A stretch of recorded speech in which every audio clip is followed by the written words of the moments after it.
We're in the land of upsets recently. We had the FA Cup. We had Macclesfield. I'm just kidding. Macclesfield. I didn't know how to say it. I obviously learned that pretty quickly.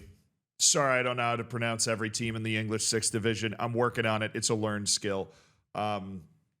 But we had that huge upset, obviously, against Crystal Palace. We've had other big upsets. Wrexham coming in, knocking out a Premier League team, right? It's been a lot of fun. But the Coupe de France is always the sleeper pick, right? The Coupe de France always delivers great upsets, great matches. And this one, it wasn't as big of an upset, but I'll be damned if it didn't feel good. Because you might not know this, but there are multiple teams from Paris in the top flight, particularly a club that I have now learned used to be combined with PSG, a club called Paris FC, which I've known about for years as the club that you could take on as a football manager challenge of sorts. You would take over Paris FC and try and raise them up to be able to compete with PSG. Well, guess fucking what?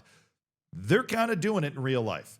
After 30-something years in the wilderness of the 3rd division of France, they got up to the 2nd division 8 or 9 years ago. They got some investment from Bahrain. Then they were bought by the Arnault family. And finally, in May of 2025, Paris FC got promoted into Ligue 1 for the first time since like 1973, which weirdly enough was right after these two clubs split. And the strangest part about their split is that when they split, PSG was the new club that formed that ended up in the 3rd division where you had to restart, and Paris FC got to retain the top division position of the formerly combined club. They very quickly went like this. After a couple of years, PSG was in the top flight, Paris FC was down in the amateur divisions. But now, for the first time, literally ever, both teams are in the top flight at the same time. As far as I can tell, this is the first season.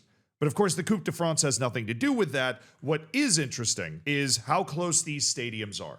Because with their return to the top flight, Paris FC has negotiated a new stadium deal. And this is going to look like AI, especially considering I just happened to pull the smallest resolution photograph imaginable, and I have now done that twice in a row. I think you can tell how close. I mean, does anybody take a large photograph anymore?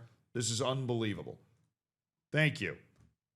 This is how close the two stadiums are. This is some sort of rugby stadium that Paris FC, now that they've returned to the top flight, is now renting. So this year, Paris FC has moved as a top flight team back into this stadium. They, of course, used to play here. This is where PSG plays. I don't know why it's looking so shitty in this particular photograph. Normally, it looks very nice with your PSG logos and everything.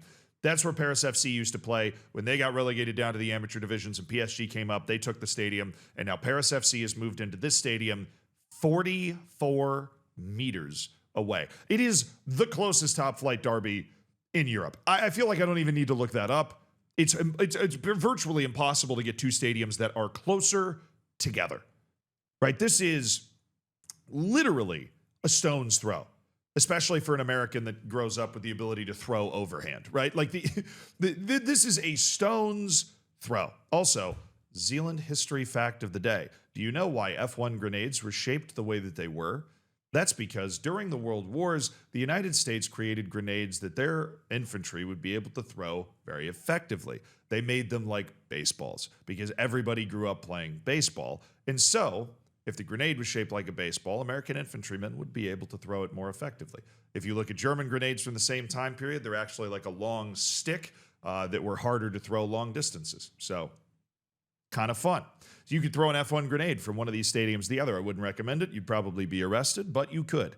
And that is an unbelievably awesome derby, right? Not only how close these stadiums are, but I didn't know they used to be the same club and that they split off. And when they split off, PSG was actually the one that got sent down to the 3rd. You know, they used to play in that stadium. It's an incredible derby that we are now being treated to at the top level. And in the round of 32, we get a beautiful drawing. In the round of 32, we get PSG and freaking Paris FC, right? They're top flight teams together for the very first time, and Paris FC wins. In the 70 at the Parc des Princes, they're playing at PSG's place in their former stadium, the stadium that their club used to play in as their home stadium. I mean, you know, the state, all you have to do is cross a couple of lanes of highway traffic to get to this stadium across from, you know, you could probably spend halftime in the locker room at your stadium.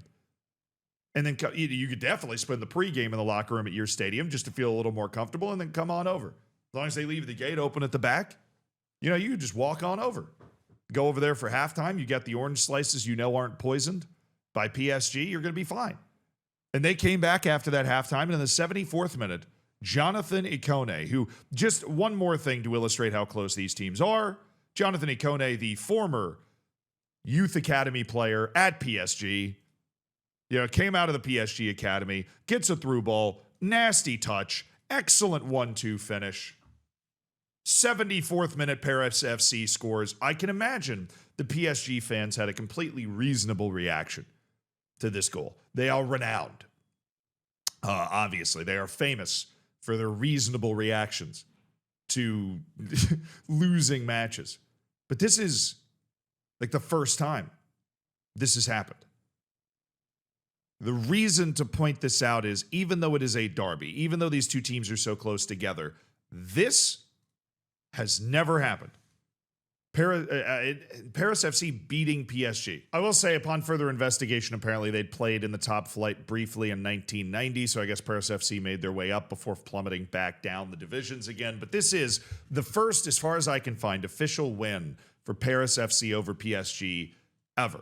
So, I mean, if you have been a Paris FC fan, right, and you might be thinking, well, there aren't a lot of these people. There are.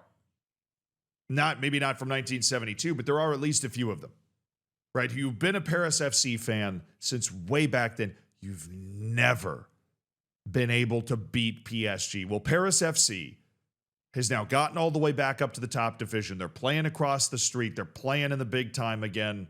They get a round of 32 draw against PSG, who hasn't lost at this level of the Coupe de France, by the way, in over a decade. They have made at least the round of 16 for the last 12 years, I think. And they're playing at home, and you defend well, right? You don't give up, you don't give up a goal. Probably should have, right? Are we surprised to see that PSG was the dominant team in this match? No. Did PSG get FM'd? Absolutely. But you know what? Jonathan Ikone got a lot of separation on that play. Took an excellent touch and scored a goal. What do you want the man to do? Not score because this is only their second shot on target? It had to happen this way. There was no way that it was going to be a blowout in the other direction. But they won. And I'm just really happy for them. Like I said, it's not the biggest upset ever.